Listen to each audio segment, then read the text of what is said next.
within the time I spent here already, I have effectively saved enough money just on insurance cost that it paid off at least for one of my houses. Show me the more conditional relationship one can has than the one with the government. So welcome back to another video. Today's topic was partly inspired by none other than Andrew Tate, who is most likely the most famous Balkan refugee or emigrant.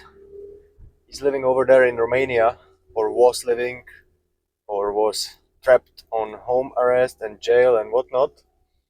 But I don't want to get into it. I just want to play a short clip of his where he is commenting on living off grid and obtaining multiple passports and residencies. The reason that's so important is because if you only have one passport, then one government has jurisdiction over your life. Correct. And I don't trust any of these governments. Now, the idea of living off-grid is outdated. The idea you're going to go to some hut in the forest and sit there with a bunch of guns and that, it's not real, right? The New World Order's here. We're all plugged into the system. The best thing you can do as opposed to living off-grid is to live on as many grids as possible, because that allows you a lot more flexibility. In the height of Corona, when I was traveling around, when I wanted to go into a country and they said, you're not allowed in the country, Americans are banned, English people are banned, Swedish people are banned, Romanians are allowed in. Yeah. Cool, so I'm the same guy, right? I'm just whipping out passports. So as you can imagine, this topic is on my mind quite a lot, because I'm actively living it myself. I don't come from the Balkans, and so I have to go through the immigration procedures like anybody else who wants to live here has to. It is nothing hard, but it is still a procedure. So why would anybody want to go through that?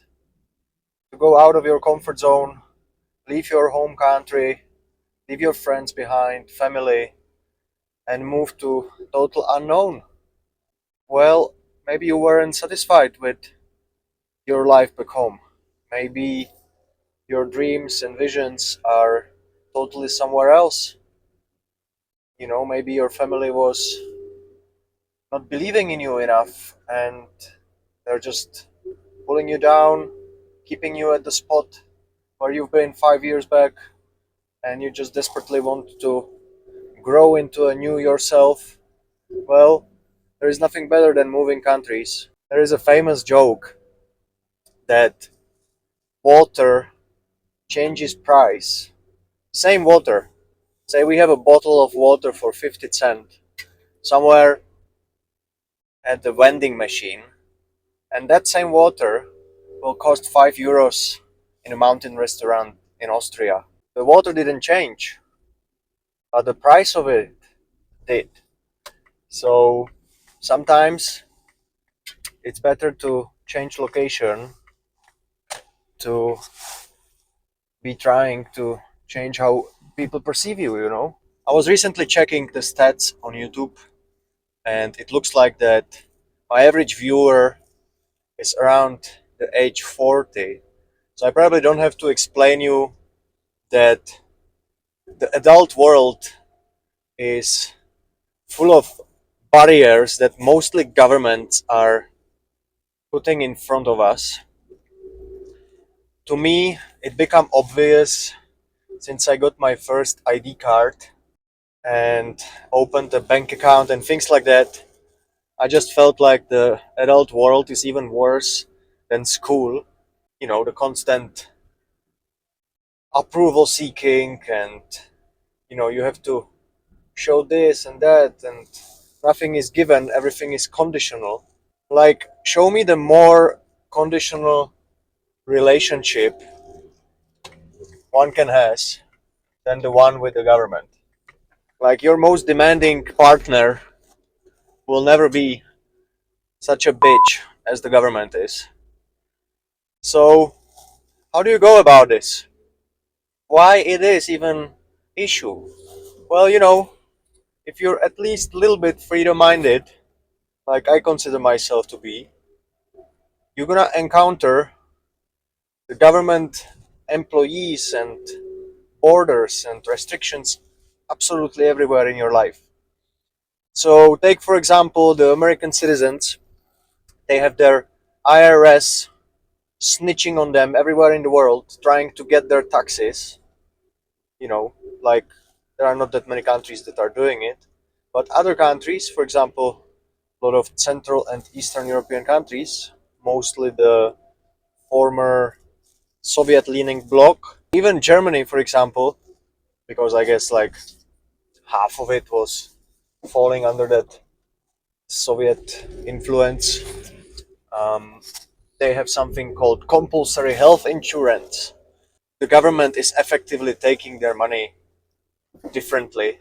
They're not waiting like the IRS until you're gonna make some money to take it. They'll literally tell you, you owe us money.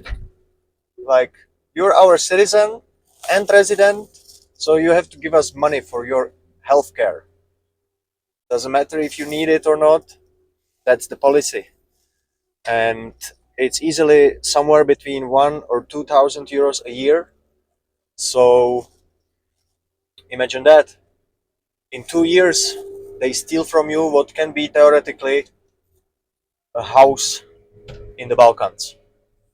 Like, it's not gonna be a livable house, it's gonna be a total ruin, but it is your legal address which will allow you not to pay 2,000 euros in case of Germany in healthcare fees. Isn't that crazy? So you're not only killing all the bills by moving to the Balkans into your little off grid enclave, basically you're killing two flies with one stroke, or how the saying goes. You're killing all your bills and you're being pardoned by your government from paying this sort of weird extortion fees. So this was for me one of the biggest motivations and reasonings behind leaving my home country. And I am now happily registered under different jurisdiction, and that is both Serbia and Bulgaria simultaneously. I am promoting life in both of them because they are the best combo. If you're not from the EU, you go for Serbia. If you are from EU, you can choose from both. So I have basically, within the time I spent here already, I have effectively saved enough money just on insurance cost that it paid off at least for one of my houses. And that's absolutely crazy. So what is the difference between Andrew Tate and somebody else, somebody from between the mortals, your average Joe who doesn't sit on millions? Andrew Tate can buy all the citizenships in the world if he would want to, I guess. It's not that expensive. Once you're a millionaire, you can basically buy property somewhere, $500,000, and you're the citizen overnight, I guess. So now the question is, what can you do if you're not a millionaire?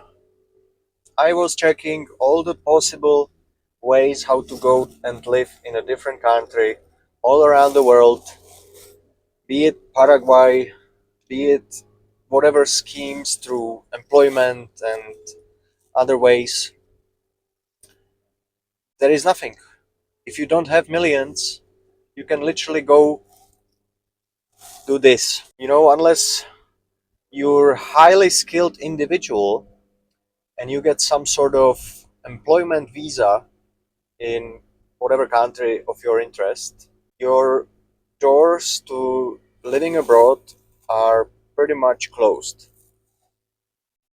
Or you're lucky one, you already come from countries where it is not that hard to come up with some money and move to a region where nobody wants to live and start your off-grid base there. Like, for example, if I would be from the US, I would probably work my ass off for 2 years and then move to Alaska.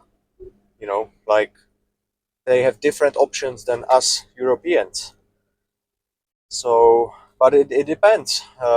Maybe the situation in the US changed so much that it is also no longer feasible to just work few years and move to Alaska. I'm not expert on their situation, but here in Europe, I can't imagine a country where this is actually possible, where you have haha cow in the middle of the road.